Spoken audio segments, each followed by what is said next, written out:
Olá, meu nome é Manuel Gibson. Bem-vindo à parte 4 de O Sistema de Telecomunicações, Elementos e Funções. Estamos interessados em compreender o funcionamento dos diversos blocos e as respectivas funções realizadas por esses blocos em sistemas de telecomunicações comerciais. Para isso, veremos o seguinte conteúdo neste vídeo. O que vimos até aqui: modulação, acesso múltiplo e transmissor de RF, parâmetros de qualidade, e faremos algumas considerações sobre os assuntos apresentados. Vamos começar com uma rápida revisão do que vimos até aqui nos vídeos. O sistema de telecomunicações convencional, desde a fonte até o destinatário. Estamos particularmente, nesta série, interessados nos blocos e funções do transmissor. Essas foram as funções vistas nos vídeos anteriores, desde a entrada do sinal, a formatação, a codificação da fonte, cifragem e codificação do canal, a entrada analógica ou digital. A partir daí, nós estamos considerando um sistema digital genérico. Vamos continuar com o assunto modulação.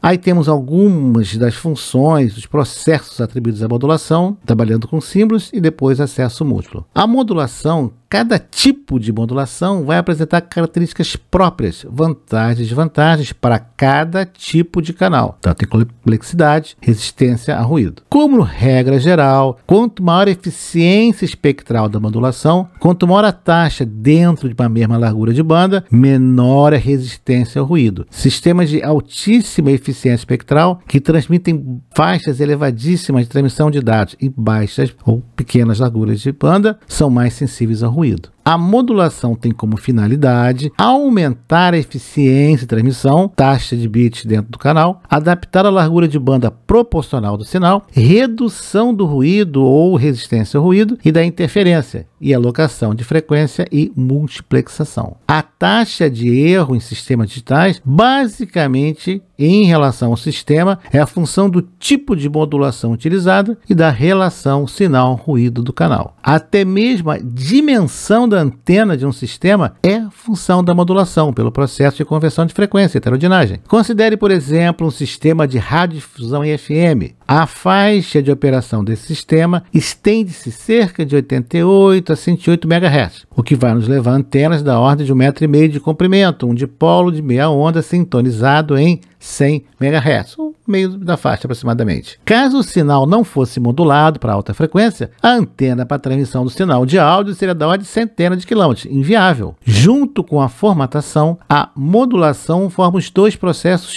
fundamentais e obrigatórios em um transmissor, utilizado em um sistema comercial de telecomunicações. Na tabela nós temos os tipos de modulação em função do parâmetro alterado, amplitude, frequência, fase ou amplitude fase, para modulação analógica e modulação digital. Modulação analógica nós temos amplitude, frequência e fase, AM, FM, PM, e não há um exemplo de amplitude de fase. Já para a modulação digital, nós temos ASK, FSK, PSK, equivalente ao analógico AM, FM, PM, e temos uma modulação específica que utiliza dois tipos de modulação simultânea, que é QAM. Na figura, temos um exemplo de modulação QPSK.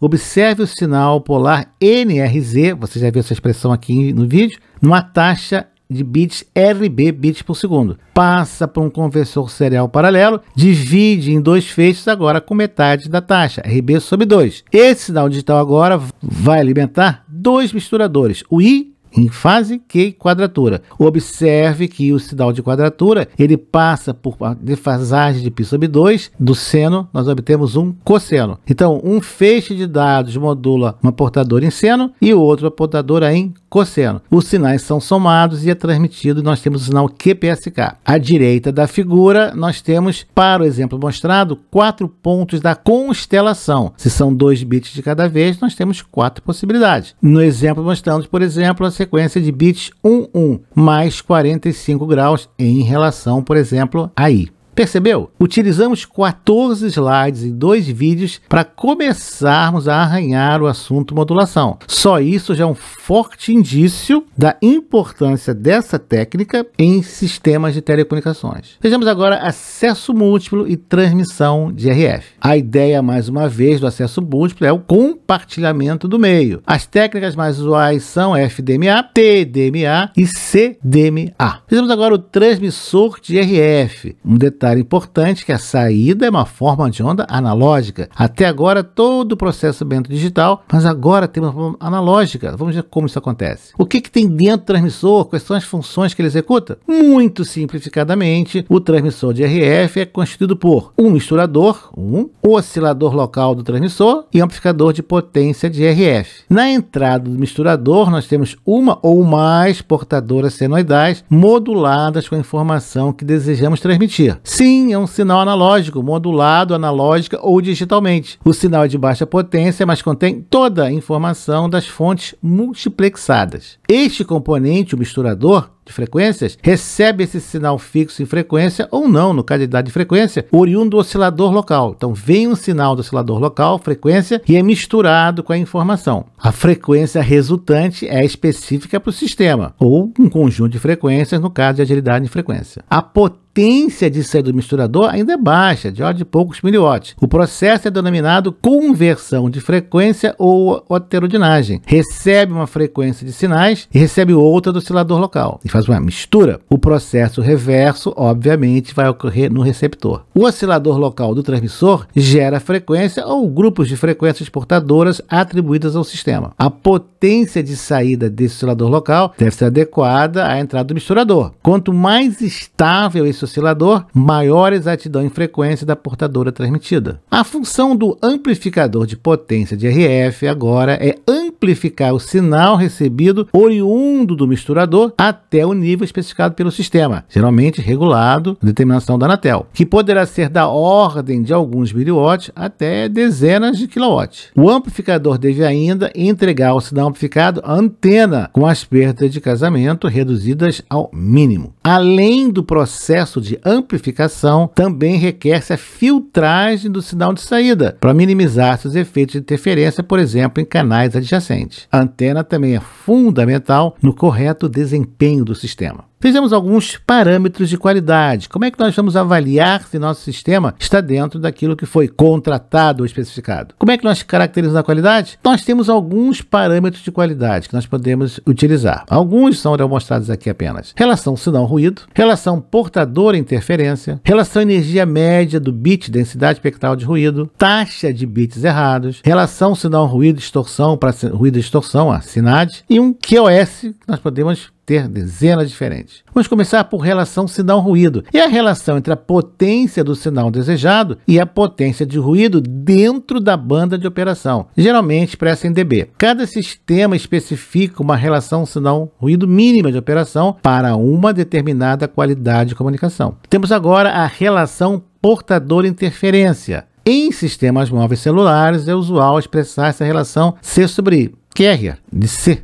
Interference I, como medida de qualidade da ligação, expressa em dB também. A relação energia média do bit versus densidade espectral de ruído, energia do bit de informação e a densidade espectral de ruído presente, onde é B, energia do bit em joules, N0 é densidade espectral de ruído térmico, watts por hertz. A taxa de bits errados, bit error rate, ou mais usualmente a taxa de blocos errados. Nós trabalhamos basicamente com blocos. Indica a quantidade de bits errados ou de blocos perdidos em um determinado pacote de dados. SINAD é a relação entre sinal mais ruído mais distorção sobre ruído mais distorção. É feita em equipamento específico com um filtro do tipo NOT para o sinal desejado. Observe que o denominador é o numerador tirando o sinal que é conhecido. A gente pode rejeitar com filtro. QoS, a qualidade de serviço pode ser especificada quanto ao número de chamadas não completadas, tipo de telefonia, analógica, voz, quanto a BER máxima, taxa máxima de erros, quanto a disponibilidade de serviço dentro de parâmetros de qualidade, tempo máximo de recuperação do sistema após uma interrupção, dentre dezenas de outros tipos de QoS. E chegamos ao fim por hora, ou início de nossa jornada, ou melhor, da jornada do sinal. Agora, tudo está nas mãos do canal. Ele vai decidir, interferir, degradar, interromper ou alterar o sinal. Cabe agora ao receptor tentar obter a informação original. Conseguirá? Aguarde os próximos e emocionantes capítulos. Considerações. Os sistemas de telecomunicações são estruturas extremamente complexas, utilizando áreas do conhecimento que vão da análise e projeto de circuitos de áudio e de alta frequência, baixa e alta potência, processamento de sinais, compressão digital, detecção, correção de erro, espalhamento espectral, multiplexação, dentre outros. Tudo para tentar, eu disse tentar, reproduzir para o destinatário a informação original. Tão diversos quanto os parâmetros de qualidade do sistema são as perturbações introduzidas pelo canal, que até agora não abordamos. Nesse caso, estamos falando de propagação em antenas e linhas de transmissão, metálicas ou óticas. Isso é telecomunicações, uma filha dileta do eletromagnetismo e do processamento da informação. Obrigado por ter assistido a este vídeo, deixe o seu like, inscreva-se no canal, acione o sino e seja notificado dos novos lançamentos semanais.